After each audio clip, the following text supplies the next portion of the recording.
पालघर जिल्ह्यातील जव्हार तालुक्यातील वाळवंडे गावचे ज्येष्ठ वारली आदिवासी तारपावादक भिकल्या लाडक्या धिंडा यांना भारत सरकारच्या प्रतिष्ठित पद्मश्री पुरस्काराने सन्मानित करण्यात आले आहे.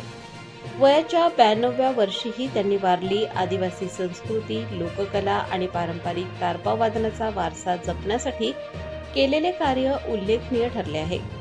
भिकल्या धिंडा यांनी अनेक दशकांपासून वारली समाजातील पारंपरिक कला, संस्कृती आणि लोकपरंपरा जिवंत ठेवण्यासाठी मोलाचे योगदान दिले आहे. त्यांच्या तारपा वादनाने केवळ पालघर जिल्ह्यातच नव्हे तर राज्य व देशभरातील सांस्कृतिक कार्यक्रमांमध्ये वारली कलेची ओळख निर्माण केली आहे. त्यांच्या या अतुलनीय योगदानाची दखल घेत भारत सरकारने त्यांना पद्मश्री पुरस्कार जाहीर करून गौरवले आहे. या सन्मानामुळे पालघर जिल्हा, जव्हार तालुका तसेच संपूर्ण आदिवासी समाजाचा गौरव वाढला असून विविध स्तरातून त्यांच्यावर अभिनंदनाचा वर्षाव होत आहे.